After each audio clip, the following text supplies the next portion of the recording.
In 1947, a Stern Gang member and a brilliant bomb maker, Yakov Levstein, who had been based in France and been released from a Belgian prison after a failed bomb attempt in London, was rearrested when he crossed back into France. Can you hear me? Yes. Okay. "I know all about you," said the local police chief. "Tell me, entre nous, did you really try to kill Englishmen?" Levstein tried to deny his connection to the Stern Gang, but was stopped by the flic. "One should kill the British wherever one can find them. They are pathological liars, and this is how they've ruled the whole world.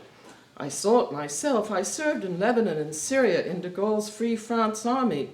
We spilled our blood helping the British in the Levant, and after they took over Lebanon and Syria, they threw us to the dogs." And with that, he produced a bottle of wine and poured Levstein and himself a drink. We could put down this attitude of a provincial gendarme to the parochial xenophobia of a petit fonctionnaire. But this French suspicion and hatred of the British, and vice versa, permeated Anglo-French relations at top levels of both governments, foreign policy and colonial administration during the 30-odd years starting in 1915.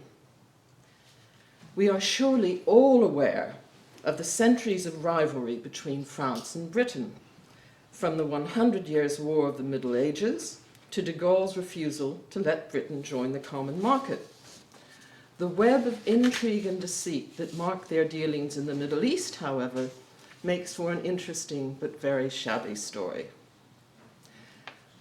Britain and France carved up the Middle East portion of the defunct Ottoman Empire after World War I, with France getting Syria, which included Lebanon, and Britain Mesopotamia, renamed Iraq. Palestine would come under international control. Having cooperated in the divvying up of the spoils, Britain reluctantly accepted the presence of the French in the Middle East as what the ambassador to Cairo, Lord Killearn, called a necessary evil, a perpetual irritant which upsets British policy in the Middle East. As the build-up of another war with Germany progressed from possible to likely and then to inevitable, keeping in with France as an ally was more important than pursuing supremacy in the Middle East. The collapse of France in 1940, however, put an end to this policy. No longer would France, under the collaborative Vichy government, be an ally in the conflict with Germany, and the two uneasy bedfellows spent the war years in wrangling and intrigue. This included the sponsoring, financing, and implementing of terrorism on both sides. In November 1915, Britain and France tried to resolve tensions caused by their rival ambitions in the region. In a secret agreement, even though the outcome of the war was not certain, a partition was proposed at a meeting of Asquith's War Cabinet by Sir Mark Sykes, a member of Parliament, a flamboyant, self-proclaimed Middle East expert, who took a pencil and slashed it across the map, from the E in Acre to the final K in Kirkuk. North of the line, excluding Haifa but keeping Mosul, would be under French protection. South of the line would be British. After much negotiating, in May 1916, Monsieur François Georges Picot agreed on behalf of the French. No one should have been surprised that a secret agreement between two imperial powers was reached. In the previous century, imperialist aggrandizement was normal. The worst exploitative colonial regime being that of the Belgians, where under King Leopold more than 2 million Congolese were killed. By the time the Sykes-Picot Agreement was signed, crude and genocidal land grabbing was no longer acceptable. Chief critic of the system was American President Woodrow Wilson, who, when the US entered the war in 1917, declared that European imperialism was unacceptable and that when the war was over, subject and stateless peoples should be able to choose their own destinies, the doctrine of self-determination. Dismayed at not having got Palestine as a buffer to protect the all-important Suez Canal, Britain decided to court the Zionists, urged on by Jewish cabinet minister Herbert Samuel. There were two good reasons, he argued, for supporting a Jewish colony east of Suez. Britain could deny the territory to foreign powers who might threaten the canal, and winning the support of 2 million Jews in America might bring the US into the war. Succeeding Asquith at the end of 1916, by April 1917, Lloyd George decided to invade Palestine. Well aware that such a move would spark accusations of imperialism, he decided that support for stateless Zionists was a good way to thwart French ambitions in the Middle East and silence Wilson at the same time. Not, as Asquith said, that he, Lloyd George, gives a damn about the Jews, or their past, or their future, but because he doesn't want to let the Christian holy places to fall into the hands of the agnostic, atheistic French. Chaim Weizmann assured the PM of Zionist support for Britain's endeavor. Lloyd George instructed Sykes, who was on his way to Egypt with Pico to deal with any questions that the proposed invasion of Palestine would raise, on the importance of the Jews as being of more help than the Arabs, and that there should be no political pledges to the Arabs, particularly none in regard to Palestine. Sir Henry McMahon, however, governor of Egypt, made promises of autonomy to Hussein, albeit hazily worded, that would cause endless repercussion. The French reaction was to refuse to believe that anyone could be so stupid as to pursue a policy that was bound to create trouble between the Arabs and the Jews. When Foreign Secretary Arthur Balfour revealed the Sykes-Picot agreement to President Wilson's foreign policy advisor Edward House, House was furious. It's all bad. They're making it a breeding place for future war. The Sykes-Picot Agreement was an academic exercise as far as the British were concerned. As they hoped, and the French feared, reality on the ground swiftly made the pact irrelevant. Sharif Hussein of Mecca's revolt against the Turks in June 1916 was just such a fact on the ground, and seen by France as a threat, and by Britain as an opportunity. The threat was that, if successful, Hussein would wield influence over France's Muslim North African colonies, and more worryingly, the Arab partisans seeking a greater Arab kingdom would try to expand into Syria and Iraq, from which the French and the British would have to expel them. Britain's opportunity in the Arab revolt was to use Hussein's son, Prince Faisal, aided by British arms and that much romanticized military advisor, T.E. Lawrence, to connect with the underground Arab nationalist movement in the cities of Syria and Iraq. Excessive Arab squabbling, however, made the ousting of the French unattainable. Lawrence, learning of the official British leaning towards the Zionists to help them tighten their grip on the Middle East, asked Sykes to clarify the inconsistencies in the British promises, first to the Arabs, then to the French, and now to the Jews. "We are in rather a hole," he concluded. "Please tell me what, in your opinion, are the actual means by which we will find a way out." And we're still looking for it, aren't we?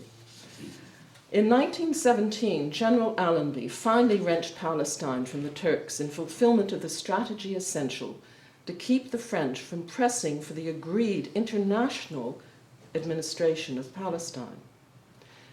With the conquest of Palestine, the British government made its support for Zionism public.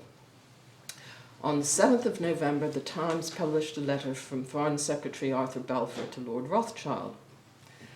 "I have much pleasure in conveying to you the following declaration of sympathy with Jewish Zionist aspirations, which has been submitted to and approved by the Cabinet." And then we have the Balfour Declaration. The San Remo Conference in April 1920 confirmed the French mandate in Syria and Lebanon, with the French taking control of Damascus the following month as per the mandate, and British control over Mesopotamia and Palestine confirmed, but all under the League of Nations. The wording of the agreement made it clear that the chief responsibility of the mandatory powers was to prepare their territories for independence, and in this they both failed abysmally. The vital importance of British Palestine in protecting Egypt was matched by its strategic location with regard to oil. As early as 1918, a senior admiral drew Lloyd George's attention to the fact that Britain must have oil. 4 times more efficient than coal, it would take over as the major marine fuel. Britain was vulnerable as she depended on the US for oil. Clearly, if GB were to remain the dominant maritime power, she needed undisputed control of the greatest amount of petroleum we can. Before the war, German geologists had reported the area around Mosul as housing the largest undeveloped resources at present known in the world.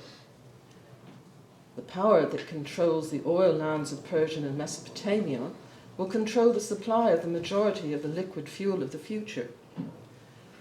To this end, when Clemenceau asked Lloyd George what he wanted in a private meeting before the 1919 Paris Peace Conference, Lloyd George replied, "I want Mosul." "You should have it. Anything else?" "Yes, I want Jerusalem too. You shall have it." Things weren't so friendly when it actually came to the peace conference.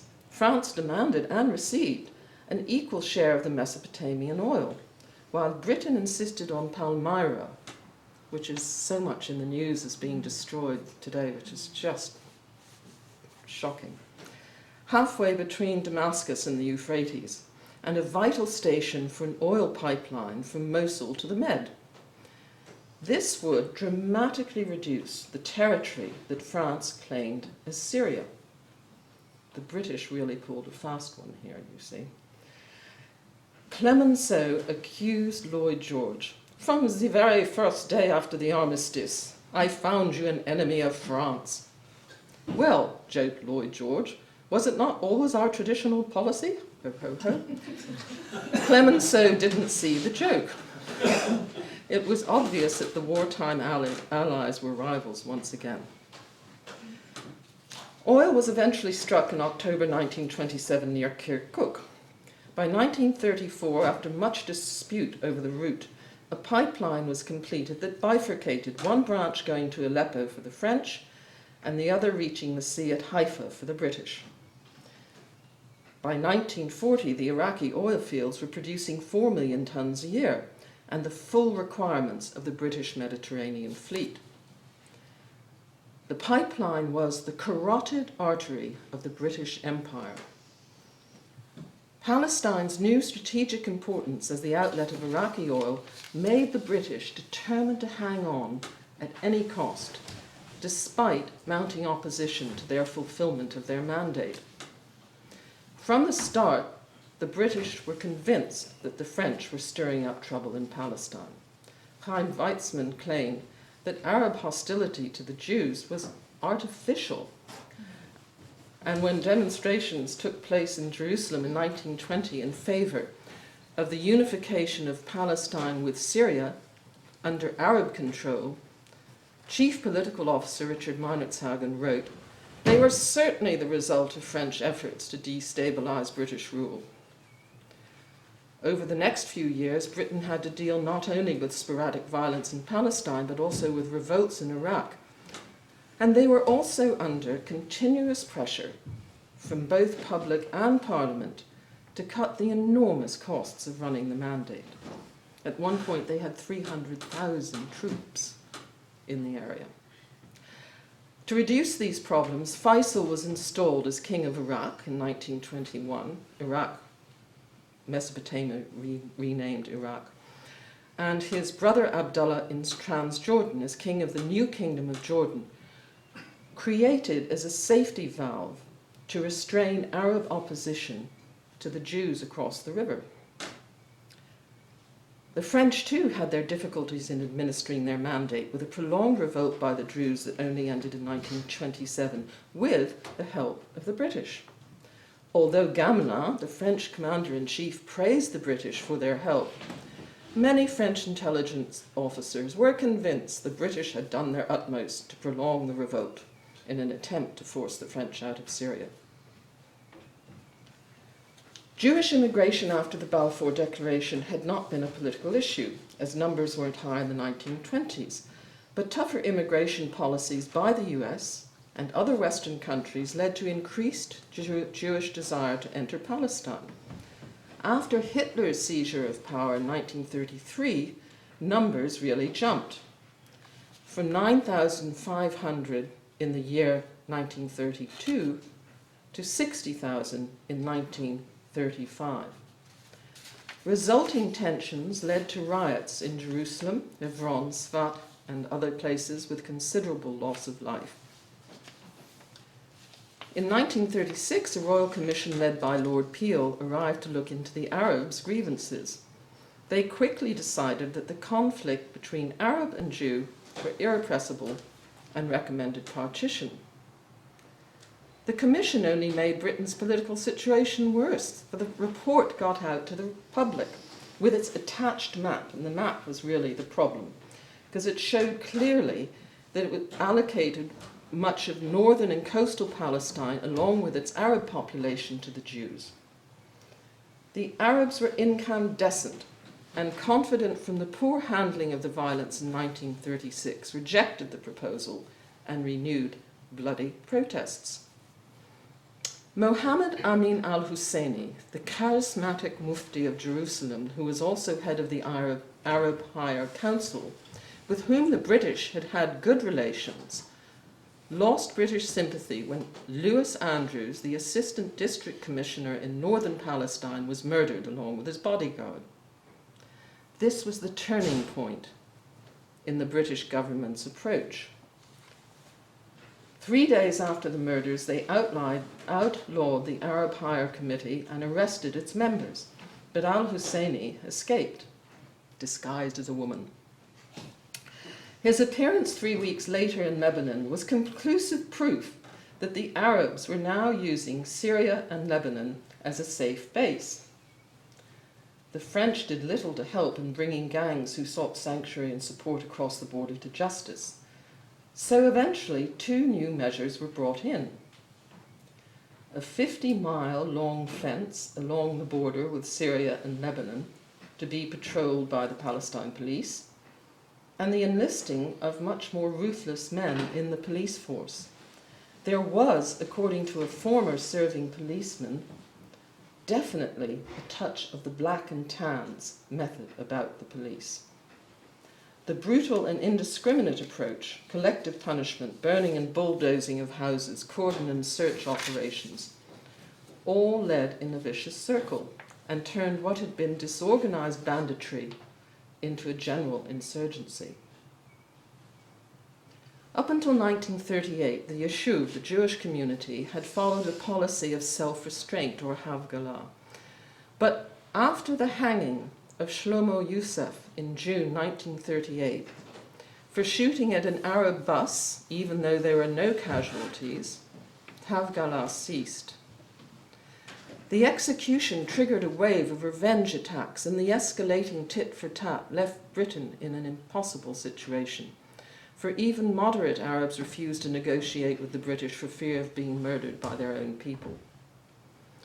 Britain's abrupt changes of policy and their refusal to establish meaningful representative government made it clear to those they ruled, both Arab and Jew, that violence worked. And this was true for the French as well in Syria. They suffered the same problem. At this time, with war imminent, fear about the Arabs' numerical strength outweighed concerns about the Jews' political influence in the US. The Suez Canal and the uninterrupted flow of oil from Iraq were far more important than a commitment made 22 years before by a man now 10 years dead, Balfour.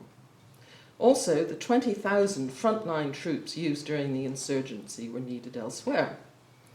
Jewish immigration was further restricted, and as Balfour had similarly said 20 years earlier with regard to the French and the Arabs, Chamberlain now said, if we must offend one side, let us offend the Jews.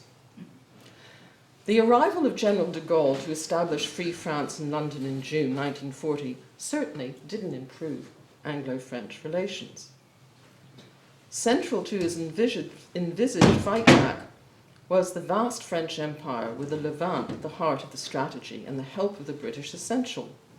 But cooperation was barely sustainable in an atmosphere of suspicion and distrust. At the center of the conflict of interests was the British plan for a Greater Syria, that is, a confederation of Arab states free from French influence. The French would have to go. Cooperation between the Free French and the Zionist resistant movement went back to September 1940, when David Hakon, whose construction company had built the fence, agreed to house 3 Free French activists in his home. He allowed them to set up a secret radio transmitter in his house to broadcast propaganda into Syria, the British having refused to let the Free French do so openly. The Jewish Agency explained, "The Free French will be important in the France of tomorrow, and we hope they won't forget the sympathy shown them by Jewish Jerusalem." The relationship between the Free French and the Zionists thrived as Jewish anger grew over their treatment by the British. The Free French had already received help from the Haganah, who provided guides from their elite commando unit, the Palma, to aid the Free French invasion of the Levant in 1941. And Moshe Dayan was a member of the little group that went to act as guides, and he said they hadn't a clue where they were going, so they had to get an Arab to help show the way. Abraham Stern, an Irgun leader, had fallen out with the group over their early collaboration with the British. Stern felt that the Jews should help the British war effort only after receiving independence. When this clearly was not happening, he sent a message via Vichy France to Hitler, offering to fight for Germany if Hitler would support the re-establishment of the Jewish state in its historic borders, allied to the German Reich. Not having received a reply, and fed up after the tragic loss of the Patria and the Struma, Stern launched a campaign of violence at the start of 1942. Stern was betrayed, murdered, and most of his gang rounded up by the Palestine police. Most, but not all. "My God," exclaimed Palestine Police CID Chief Arthur Giles. "My God, these French are the bloody limit. Do you know what they're up to?" CID detectives had received a tip-off that a taxi carrying 3 Stern gang members had left Jerusalem traveling north. The detectives caught up with the taxi at Tiberias and followed it to the Lebanon border. The 3 Jews alighted and were warmly welcomed into Lebanon by a French officer. Lots of kissing and welcoming. The Stern gang took a new lease of life in November 1943 when 20 members tunneled out of a prison camp at Latrun. But their problem remained the same: finance and arms. As Yitzhak Shamir recalled, the bank robberies and break-ins necessary to meet these needs was losing the gang's support and added to public indignation. The solution: appeal to the French. Years later, a Stern gang member confirmed that the Vichy administration in Beirut had gladly supplied us with arms of all kinds, knowing they were intended to attack their British enemy. Immediately after the war, Clement Attlee's Labour government declared that it was morally wrong and politically indefensible to impose obstacles to the entry of Palestine to any Jew who desires to go there. But this sympathy didn't last. Ernest Bevin, the new Foreign Secretary, said to Attlee, "Clem, The lads in the office, meaning the Foreign Office, about Palestine. According to them, we've got it wrong. We have to think again. On the other hand, in the US, Truman's support for lifting restrictions on Jewish immigration into Palestine was even more of an electoral necessity. "I am sorry, gentlemen," he told a group of Arab businessmen who came to complain about his bias, "but I have to answer to hundreds of thousands who are anxious. Best of Zionism. I do not have hundreds of thousands of Arabs among my constituents." British refusal to increase immigration quotas fueled more Arab-Jewish violence. Ben-Gurion told the Haganah leader Moshe Sneh to start cooperating with the Irgun and the Stern Gang as a combined Jewish movement, sabotaging the railway network, the Haifa oil refinery, bombing police headquarters in Jerusalem, attacking police and military encampments, and destroying on the ground 12 British aircraft. The list goes on. By the end of 1945, Britain had established that the Jewish Agency, intended at its inception in 1929 to be a subordinate and advisory body, was operating as a parallel government to the British administration and actively colluding with the terrorists. The British decided to raid the Jerusalem headquarters of the Jewish Agency, hoping to find documentary evidence incriminating both the Jewish Agency and, most importantly, the French. The ensuing raid collected 3 truckloads of papers and detained, eventually, a total of 2,718 people, but yielded nothing truly damning. A sympathetic British officer had tipped them off. The only evidence of increasing links between the French and Zionists was a photograph showing Ben-Gurion and Sneh enjoying a cup of coffee in a Paris cafe. The Zionists, however, were unnerved by the scale of the operation, and Menachem Begin was ordered by Sneh to bomb the south wing of the King David Hotel, where the documents would have been taken, as it was the British administration headquarters. International outrage and condemnation convinced Begin and Friedman Yellen of the Stern Gang that Ben-Gurion was going to betray them, as he had, as head of the Jewish Agency, immediately broken off contact with them. And so they looked for support abroad to the US and France. The American League for a Free Palestine was set up in 1944 as the brainchild of a senior member of the Irgun, Hillel Kook, son of the well-known rabbi. His aim was to raise money and also sympathy for the Irgun's violent methods, although the public weren't aware of the identity of the League's founders, by making parallels between the Zionist struggle against the British and the Americans 150 years previously. As a nation born in revolution against the same brand of Britannic despotism, we know that no matter how hard the struggle, it is the Hebrew David that will beat the British Goliath. The American public was already aware that more than a year had passed since Truman's call for the British to let 100,000 Jews into Palestine, without result. Political expediency still motivated Truman, as in New York, where the Jewish vote really did count, Republican Governor Thomas Dewey, running for re-election, supported Jewish immigration. And so, Democrat Truman, on the eve of Yom Kippur, called for the creation of a viable Jewish state. 2 days later, Dewey upped the stakes by demanding that hundreds of thousands be allowed into Palestine. The next year, British Foreign Minister Bevan revealed that the US State Department had told him that the president's statement had been a deliberate attempt to outbid Dewey. The American League had achieved its goal.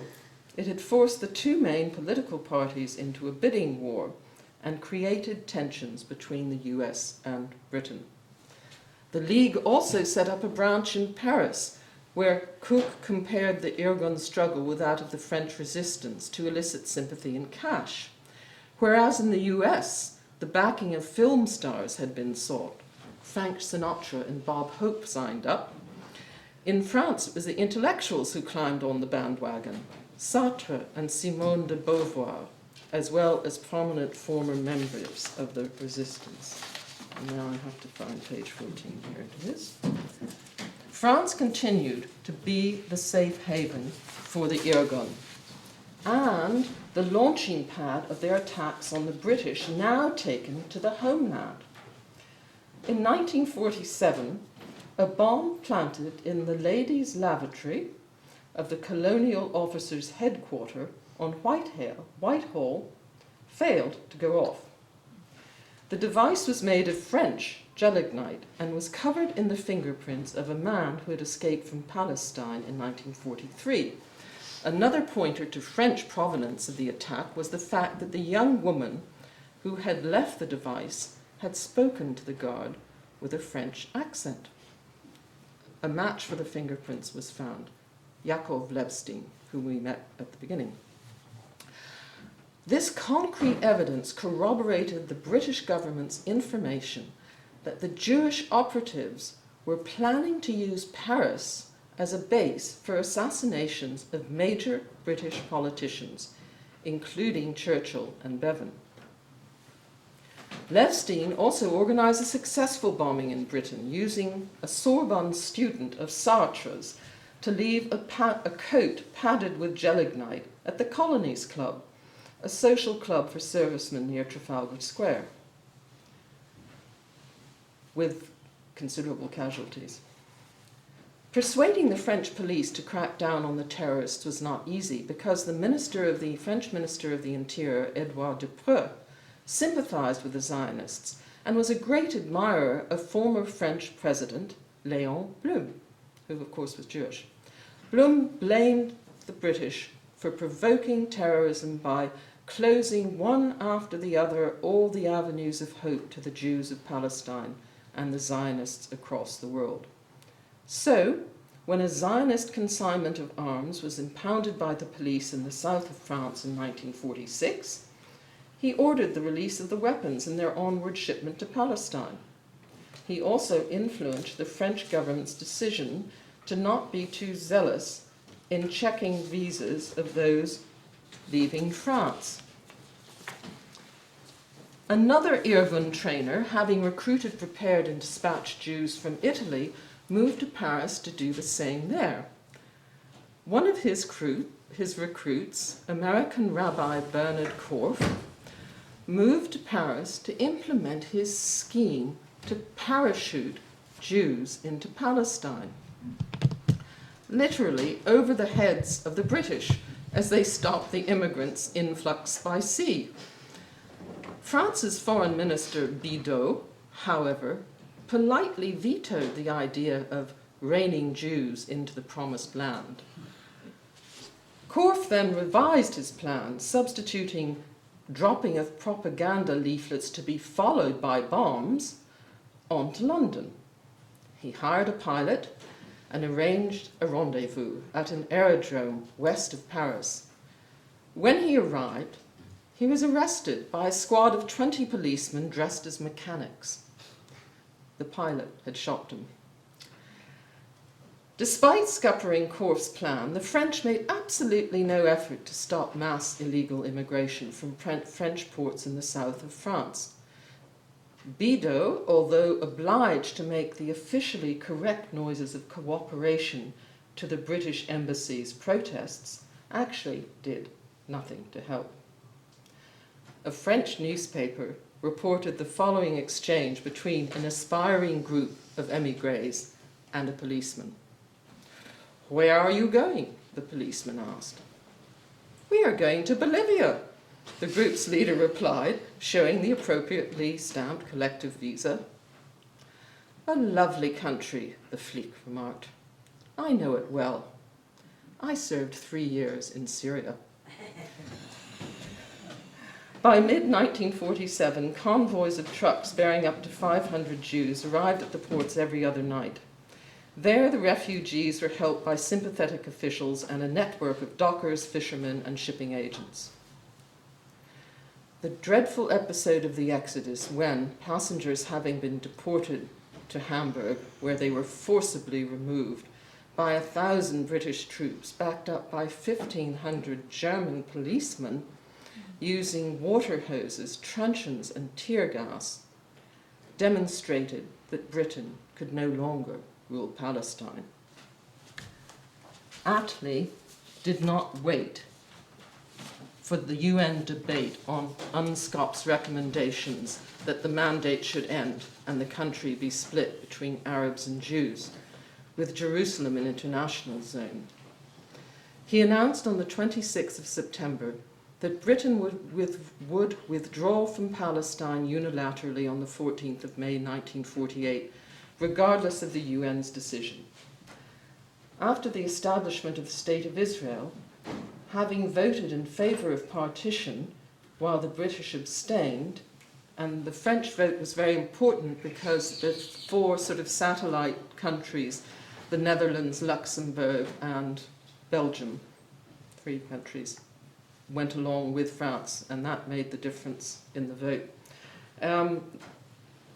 The British abstained. The French continued their support in the immediately ensuing war by enabling the Israelis to buy arms from the Czechoslovak government and also borrowing $26 million to equip and arm 8,000 Haganah soldiers. France remained Israel's leading arms supplier until 1956. In the dying days of the mandate in 1947, British public opinion turned venomously against the Zionists and against the Jews generally. Due to the success of Irgun operations, such as the spectacular attack on Acre prison in May, the British cabinet approved the recruitment of special squads, good men for dirty work, and dirty work they did. And the most infamous incident was the kidnapping, torturing, and murder of a 16-year-old youth, Jewish youth from Rahavia, who was putting up posters for the Irgun. And at the scene of his abduction, which was observed by neighbors, was found a grey felt trilby, and inside the hatband was the name Major something or other Farron. And this caused a huge scandal, and he was responsible, and he absconded and he fled the country, and then he came back, and there was a lot of toing and froing. He was eventually tried, and the scandal was he was let off. And of course, now that all these documents are unclassified, we know the real story, that of course he was guilty, and there was a huge cover-up. So a lot of dirty work was done in the dying days of the mandate. Despite calls for clemency, 3 of the Irgun captured after the Acre prison break were hanged. As he had warned the British, Menachem Begin retaliated and hanged 2 British sergeants who had been kidnapped earlier.